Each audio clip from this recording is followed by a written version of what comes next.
నమస్తే. నేను మీ బాబీ వర్ధన్. బీబీసీ వాయిస్ ఛానల్లోని కామెంటరీ బాక్స్ కార్యక్రమానికి స్వాగతం. కొన్ని సామాజిక రుగ్మతల మీద, కొన్ని సామాజిక సమస్యల మీద మనం ఈ కామెంటరీ బాక్స్లో విశ్లేషణ చేస్తూ వచ్చాం. ఈ మధ్య సమాజాన్ని ప్రభావితం చేసే కొన్ని అంశాలను కూడా మనం ఈ శీర్షికలోకి తీసుకొచ్చాం. అందులో గత వారం కూడా కొంత రాజకీయ ప్రమేయం ఉన్న అంశాన్ని మనం చర్చించాం. ఈ వారం కూడా దాదాపు అలాంటిదే. సాధారణంగా రాజకీయ పార్టీలు ప్రారంభించాలంటే దానికి పెద్ద ఏర్పాట్లు చేయాలి. అంటే దానికి ఒక పెద్ద ప్రాసెస్ ఉంటుంది. చట్ట ప్రకారం అంతా జరగాల, న్యాయ సలహాలు తీసుకోవాలా. వాటి కోసం ఒక పార్టీని రిజిస్ట్రేషన్ చేయించడం కోసం ఇప్పుడు కొత్తగా కన్సల్టెన్సీలు కూడా పుట్టుకొచ్చాయి. ఎందుకంటే అంత క్లిష్టంగా ఉంటుంది ఒక పార్టీని ప్రారంభించాలంటే.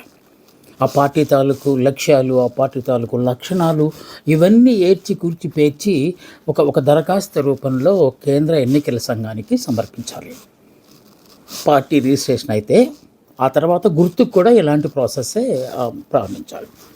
ఒకసారి ఒక పొలిటికల్ పార్టీ కేంద్ర ఎన్నికల సంఘానికి పార్టీ గుర్తింపు లేకపోతే పార్టీకి రిజిస్ట్రేషన్ చేయమని కనుక దరఖాస్తు చేస్తే అన్ని కోణాల నుంచి ఎన్నికల సంఘం దీన్ని పరిశీలిస్తుంది.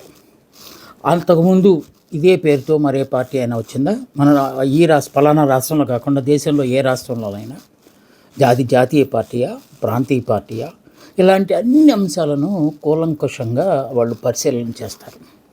ఆ తర్వాత మాత్రమే ఆ పార్టీ ముఖ్యంగా లక్ష్యాలు ఏంటి, ఎందుకోసం ఈ పార్టీ పెట్టబోతున్నారు, సో ప్రజల కోసమైనా ఈ పార్టీ లేదన్నా మరి ఇంకేదాని కోసమైనా చేస్తారు. ఎందుకంటే పుట్టకొక్కుల్లాగా రాజకీయ పార్టీలు పుట్టుకొస్తున్నాయి.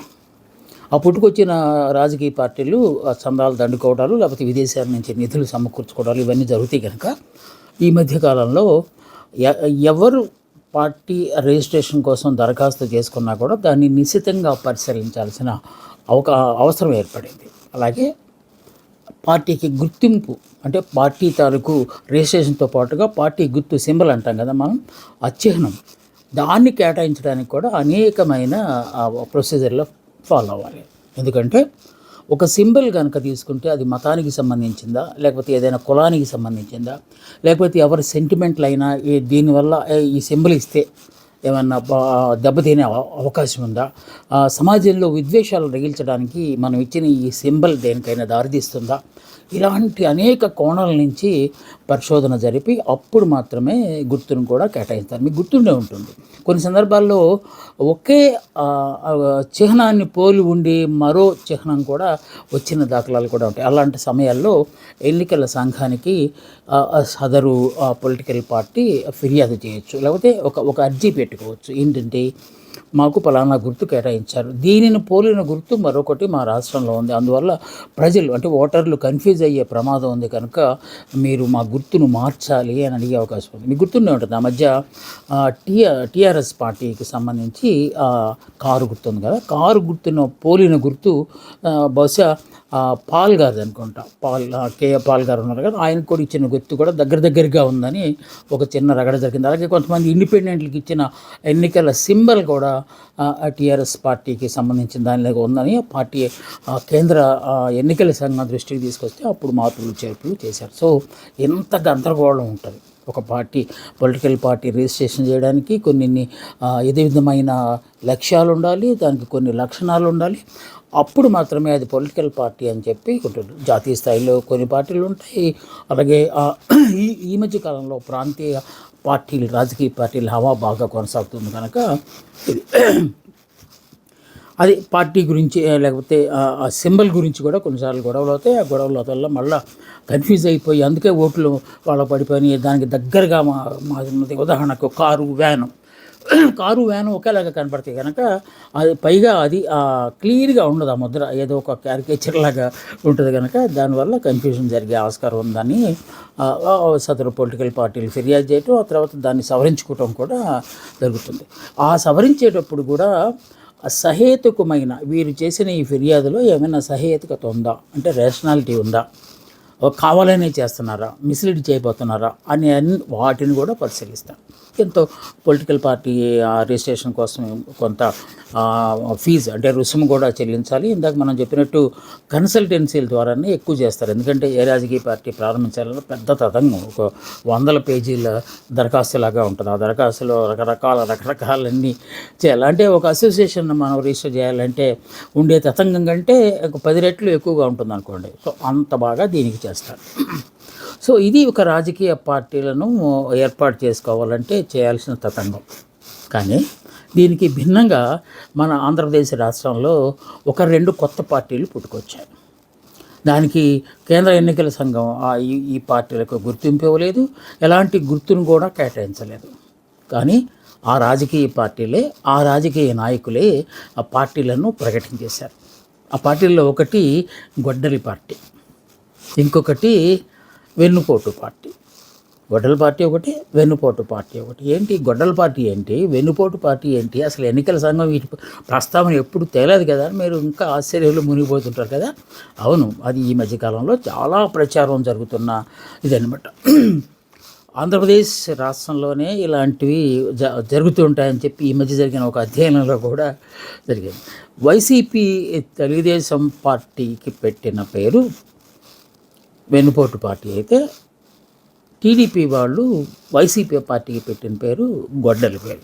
ఏంటి అసలు ఈ గొడ్డల పార్టీ ఏంటి, లేకపోతే ఈ వెన్నుపోటు పార్టీ ఏంటి అంటే, దీనికి నేపథ్యాన్ని కనుక మనం ఒకసారి చూస్తే, టీడీపీకి అఫీషియల్గా వచ్చిన గుర్తు సైకిల్, అలాగే వైసీపీకి అఫీషియల్గా వచ్చిన సింబల్ ఫ్యాన్.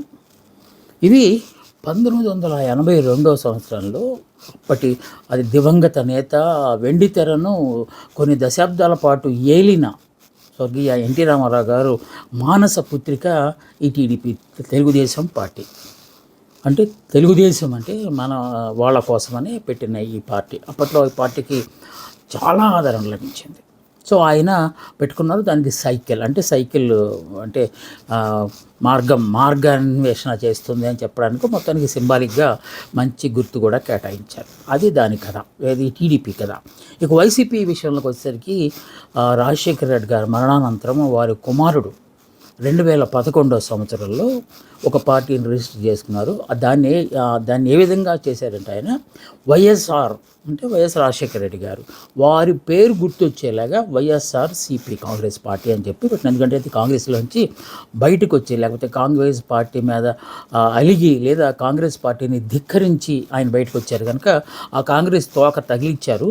కానీ వైఎస్ రాజశేఖర రెడ్డి గారిని మాత్రం దాంట్లో ముందుగా పెట్టారు. సో అది పార్టీ రిజిస్ట్రేషన్ 2011 అయింది. దానికి అధికారికంగా కేంద్ర ఎన్నికల సంఘం ఫ్యాన్ను కేటాయించింది. ఇది అసలు తాలూకు స్టోరీ.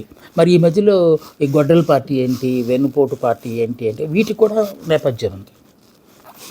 సో మాజీ ముఖ్యమంత్రి దివంగత రాజశేఖర రెడ్డి గారి సోదరుడు వైఎస్ వివేకానంద రెడ్డి గారి హత్య రాష్ట్రంలో ప్రకంపనాలు సృష్టించింది. ఆయనని అతి ఘోరంగా హత్య చేశారని వార్త గుప్పమండడంతో అప్పుడు పాలనలో తెలుగుదేశం పార్టీ ఉంది, ఎంక్వైరీలు వేశారు. దాని మీద చాలా గందరగోళంగా జరిగింది. ఈ చావుకు సంబంధించి, ఈ క్రూరమైన మృతికి సంబంధించి రకరకాల కథనాలు అప్పట్లో బయటకు వచ్చాయి. ఒక కథనం ఏంటంటే, ఆయన్ని గొడ్డలతో నరికేసి చంపారు అనేది ఒక వెర్షన్. ఇంకో రెండో వెర్షన్ ఏంటంటే, కాదు ఆయన గుండుపోటుతో బాత్రూంలో రక్తం కక్కేసి చనిపోయారనేది రెండో వెర్షన్. ఈ రెండు వెర్షన్ని ఒకళ్ళ వెర్షన్ ఇంకొకళ్ళు అసలు నమ్మశక్యం కాకుండా ఈ కథనాలు కూడా బయటకు వచ్చాయి. సో ఈ చనిపోయిన వార్త హుటాహుటిన కొంతమందికి చేరింది. చేరడం అంటే వాళ్ళ ప్రమేయం లేకుండా ఇది జరిగి ఉండదు అని కొంతమంది దానికి వేరే అంతరార్థాలు తీశారు. ఇలా మొత్తానికి ఇది పెద్ద బూమ్రాంగ్ అయిపోయి వైఎస్ వివేకానంద రెడ్డి గారి కుమార్తె వైఎస్ సునీత రెడ్డి గారు, డాక్టర్ గారు ఆవిడ దీన్ని బయట తీసుకోవడానికి కేసు వేశారని కొందరు అంటారు, కాదు కేసు వేయించారని కొందరు అంటారు. ఆ రెండింటికి మధ్యలో ఇంకోటి ఏదో జరిగింది అని మాత్రం భావించాలి. సో మొత్తానికి ఇది ఒక పెద్ద ఆయన వైపు వేళ్ళు చూపుతున్నట్టుగా ఆ మధ్య కథనాలు వచ్చాయి. ఇంత చేస్తే సిబిఐ ఎంక్వైరీ చేశారు. ఆ సుప్రీంకోర్టుకి వెళ్ళారు. సుప్రీంకోర్టు కూడా మళ్ళీ సిబిఐనే ఎంక్వైరీ చేయమని చెప్పింది. ఎంక్వైరీ చేశారు. మొత్తానికి ఎవరైతే ఈ కేసును పెట్టారో, అంటే కేసును సిబిఐకి అప్పగించాలని డిమాండ్ చేశారు సునీత గారు, వారు అనుకున్న పేర్లు దాంట్లో లేవు. అందువల్ల ఆవిడ ఆ నివేదిక పట్ల సంతృప్తి వ్యక్తం చేయకుండా మళ్ళా కోర్టుకి రకరకాలుగా దాని కోర్టుకు వెళ్తారు. ఇన్నిసార్లు ఈవిడ కోర్టుకు వెళ్ళడానికి ప్రధానమైన కారణం ఏంటంటే ఈవిడ వెనక ఎవరో ఉండి ఇదంతా చేయిస్తున్నారు అని చెప్పి ఇంకొకసారి కొత్త వాదన కూడా మొదలైంది. ఈలోపు సాక్షాత్తు జగన్మోహన్ రెడ్డి గారి సోదరి షర్మిలారెడ్డికి జగన్మోహన్ రెడ్డికి మధ్య విభేదాలు వచ్చాయి. ఆవిడ రాష్ట్రానికి కాంగ్రెస్ పార్టీకి సంబంధించి అధ్యక్షురాలయ్యారు. సో విపక్ష పాత్ర పోషిస్తున్నట్టే లెక్క. కానీ ఈ విపక్షం కేవలం వైఎస్ఆర్ కాంగ్రెస్కి వ్యతిరేకంగా మాట్లాడటమే ఆవిడ పనిగా పెట్టుకున్నారు. బహుశా కుటుంబ కలహాలు లేకపోతే ఆస్తుల విషయంలో వచ్చిన గొడవ కావచ్చు. దానివల్ల ఆవిడ వైఎస్ఆర్ కాంగ్రెస్ని లక్ష్యంగా చేసుకుని అనేక విమర్శలు చేస్తూ వచ్చారు. పనిగా సునీతతో ఆవిడ కూడా గొంతు కలిపేసి ఇది ఒక పెద్ద ఆయన చేయించాడు కనుక ఆ పేరు బయటకు వచ్చేదాకా మేము ఇంకా ఈ విచారణకు డిమాండ్ చేస్తూనే ఉంటాము అనే అర్థం వచ్చేలాగా ఆవిడ కూడా చేశారు. ఈ మధ్యకాలంలో ఆవిడ అనారోగ్యం వల్ల ఆసుపత్రిలో ఉన్నారు. తాజాగా సిబిఐ నివేదిక ఇంకా దీనికి సంబంధించి విచారణ ఏం అక్కర్లేదు, అన్ని విచారణలు అయిపోయి ఆల్రెడీ దోషులను పట్టుకున్నాం, వాళ్ళు జైల్లో ఉన్నారు. దీనికి సంబంధించి ఇంకా ఎంక్వైరీ జరగాల్సిన ఆస్కారమే లేదు అని చెప్పి సిబిఐ తేల్చి చెప్పింది. ఆ సిబిఐని కూడా పురమాయించింది ఈ పనికి సుప్రీంకోర్టు, అంటే దేశంలోనే అత్యున్నత న్యాయస్థానం. సో ఒక ప్రక్క సిబిఐ, ఇంకో ప్రక్క సుప్రీంకోర్టు చెప్పిన నేపథ్యంలో ఏం చేయాలో పాలుపోని సునీతమ్మ గారు అయినా సరే నాకు న్యాయం జరగలేదు అని చెప్పి ఆవిడ ఎవరి పేరును మనసులో అనుకుంటున్నారో ఆ పేరు ఆ నివేదికలో వచ్చేదాకా నేను డిమాండ్ చేస్తూనే ఉంటాను అనేలాగా ఆవిడ తాజాగా ఈ దేశ రాష్ట్రపతి ముర్ము గారికి అలాగే ప్రధానమంత్రికి లేఖలు రాశారు. నాకు అన్యాయం జరిగింది, సుప్రీంకోర్టులో అన్యాయం జరిగింది, సిబిఐలో అన్యాయం జరిగింది అనుకుంటూ రాసుకొచ్చారు. సో అక్కడ ఈ కథలో గొడ్డలి ప్రధాన పాత్ర పోషించింది. గొడ్డలితో నరికేశారు ఆయన్ని. ఆ నరకమన్న వ్యక్తి చాలా పెద్ద ఆయన పేరు బయటికి రాకుండా చూసుకుంటున్నారు అని చెప్పి సో గొడ్డలి అనేది అక్కడి నుంచి పుట్టింది కనుక దాన్ని ఇక గొడ్డలి కొన్నాళ్ళైతే గొడ్డలి బాబాయ్ అన్నారు. ఆ తర్వాత దాన్ని ఏకంగా గొడ్డలి పార్టీగా నామకరణం చేశారు. దీనికి నామకరణానికి కూడా ఒక మంచి సుముహూర్తాన్ని చూసుకున్నారు తెలుగుదేశం పార్టీ వాళ్ళు. కూటమి నేతలు ఏర్పాటు చేసిన ఒక మహాసభ, అంటే మన రాష్ట్రానికి గూగుల్ డేటా సెంటర్ వస్తున్న సందర్భంగా జాతీయ అంతర్జాతీయ మీడియా వచ్చింది, అలాగే అంతర్జాతీయ నిపుణులు వచ్చారు. ఒక పెద్ద సమావేశం విశాఖపట్నంలో జరిగింది. ఎందుకంటే గూగుల్ సెంటర్ ఇక్కడే రాబోతుంది కనుక. ఆ సమావేశంలో ఐటీ శాఖ మంత్రి లోకేష్ గారు మాట్లాడుతూ వైసీపీ వాళ్లకు లేకపోతే ముందు టీడీపీ వాళ్లకు జీ అంటే గూగుల్, కానీ వైసీపీ వాళ్లకు జీ అంటే గొడ్డలి అని చెప్పి కొత్తగా గొడ్డలి పార్టీ గురించి ఆయన నోట్ల నుంచి ఫస్ట్ వచ్చింది. ఇక అప్పటి నుంచి ఈ గొడ్డలి పార్టీ అనే దాన్ని జపం చేస్తూ వచ్చారు. మరి వైసీపీకి అందిన అస్త్రం ఏంటి? వైసీపీ చేసిన ఈ వెన్నుపోటు పార్టీ తాలూకు ప్రచారం ఏంటి అంటే దానికి కూడా ఒక కథ ఉంది. ఎన్టీ రామారావు గారు మానస పుత్రికగా చెప్పుకునే ఈ తెలుగుదేశం పార్టీ 1982లో అంటే పుట్టింది. ఆ తర్వాత ఆయన 2 సార్లు ముఖ్యమంత్రిగా కూడా చేశారు. తర్వాత అర్ధాంతరంగా ఆయన పాలనలోకి కొన్ని రాజ్యాంగేతర శక్తులు వచ్చి పనిచేస్తున్నాయని చెప్పి ఉద్దేశంతో ఆయన్ని ప్రక్కన పెట్టేసి ఆ పార్టీ పగ్గాలను చంద్రబాబు నాయుడు గారు చేపట్టారు. ఇప్పుడు 1995లో ఆయన ముఖ్యమంత్రి అయ్యారు. అప్పటి నుంచి తెలుగుదేశం పార్టీకి అధ్యక్షుడిగా ఆయనే కొనసాగుతూ వచ్చారు. ఈ మధ్య కాలంలోనే వాళ్ళ అబ్బాయి లోకేష్ గారు దీనికి యాక్టింగ్ ప్రెసిడెంట్గా కూడా ఎన్నికయ్యారు. సో ఆ పార్టీ తీసుకుంది. సో 1995లో తెలుగుదేశం పార్టీని చంద్రబాబు నాయుడు లాగేసుకున్నారు. సొంత మామగారికి వెన్నుపోటు పొడి చేసి ఈ పార్టీని లాగేసుకున్నారు కనుక ఇది వెన్నుపోటు పార్టీ, తెలుగుదేశం పార్టీ కాదు. అసలు తెలుగుదేశం పార్టీ అన్నగారు ప్రారంభించిన పార్టీ తప్ప ఇది మాత్రం కాదు అనే ఒక వాదనను వీళ్ళు తీసుకొచ్చి అప్పటి నుంచి దీనికి వెన్నుపోటు పార్టీ అని చెప్పారు. సో దానికి కూడా ఒక ముహూర్తం వీళ్ళు కూడా పెట్టారు. టీడీపీ వాళ్ళు గొడ్డలి పార్టీకి గూగుల్ డేటా సెంటర్ ప్రారంభోత్సవమైన శంకుస్థాపనకి నామకరణం చేస్తే వీళ్ళు కూడా కూటమి పాలన మొదలయ్యి ఏడాది పూర్తయిన సందర్భంగా జరిగిన ఒక సమావేశంలో దానికి సంబంధించి వాళ్ళు సాధించిన విజయాలు లేకపోతే సూపర్ 6 అనేది సూపర్ సక్సెస్ అయ్యింది అని చెప్పి పెద్ద పెద్ద బ్యానర్లు కట్టి కూటమి నేతలు ప్రచారం చేసుకుంటున్న తరుణంలో దానికి వ్యతిరేకంగా వైసీపీ శ్రేణులు కూడా రాష్ట్ర వ్యాప్తంగా కొన్ని ర్యాలీలు నిర్వహించి వెన్నుపోటు పార్టీ చేస్తున్న ఈ ఉత్సవాలు వెన్నుపోటుకు చిహ్నాలు అని చెప్పి వాళ్ళు చేశారు. దానికి వాళ్ళు చెప్పిన ఇదేంటంటే ఆయన మామగారిని వెన్నుపోటు పొడిచి పార్టీ సింబల్ లాగేసుకొని ఆయనదని చెప్పుకోవడంతో పాటుగా ప్రజలకి ఎన్నెన్నో హామీలు ఇచ్చారు. ముఖ్యంగా సూపర్ 6 హామీలు అని ఇచ్చారు. ఈ హామీలు ఏవీ నెరవేర్చకుండా ప్రజలకు వెన్నుపోటు పొడిచారు. అంటే ఆ విధంగా వాళ్ళు జస్టిఫికేషన్ తీసుకొచ్చారంటే ఏదో ఒక సహేతుకత ఉండాలి కదా, ఎందుకు పేరు పెట్టారు అనే దాని గురించి. సో ఆ విధంగా వాళ్ళు తీసుకొచ్చారు. ఈ విషయంలో టీడీపీ పై చేయి సాధిస్తున్నట్టుగా కనిపిస్తుంది. ఎందుకంటే మీడియాలో కూడా ఆఖరికి చంద్రబాబు నాయుడు గారు అంటున్న గొడ్డలి పార్టీ అనేది తరచుగా వినిపిస్తుంది. సో ఎక్కడ ఏ అవకాశం దొరికినా, ఎక్కడ ఏ పబ్లిక్ మీటింగ్ జరిగినా, ఎక్కడ జాతీయ అంతర్జాతీయ సదస్సులు జరిగినా పరోక్షంగా ఈ పదాన్ని వాడుతూ వచ్చారు, ప్రత్యక్షంగా చాలాసార్లు వాడుతూ వచ్చారు. అంటే ఇది ఒక ఊత పదంలాగా మారిపోయింది తెలుగుదేశం పార్టీకి సంబంధించి. ముఖ్యంగా ముఖ్యమంత్రి చంద్రబాబు నాయుడు గారు అయితే తీవ్రమైన స్వరంతో గొడ్డల పార్టీ గురించి అక్కడ ఉన్న ప్రేక్షకులకు లేకపోతే కార్యకర్తలకు పార్టీ శ్రేణులకు ఒక పిలుపునిస్తున్నారు.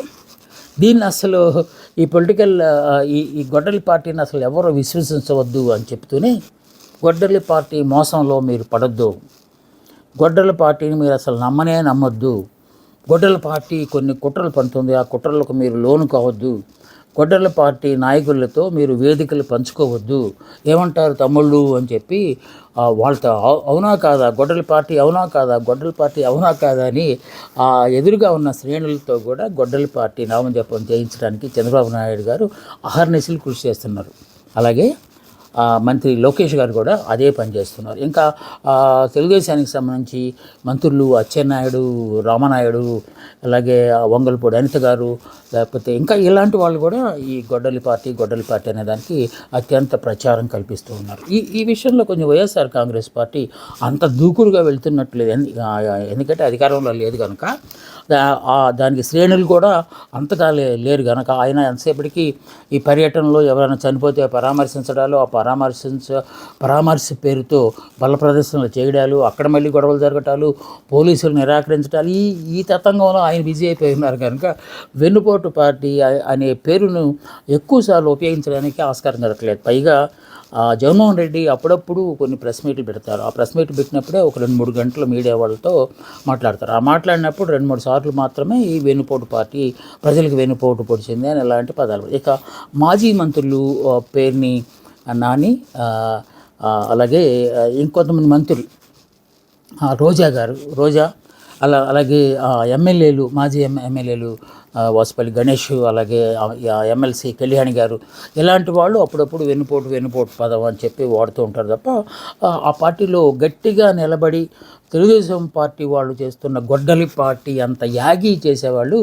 వైఎస్ఆర్ కాంగ్రెస్ పార్టీలో లేరనేది ప్రజలకు కూడా అర్థమైపోయింది.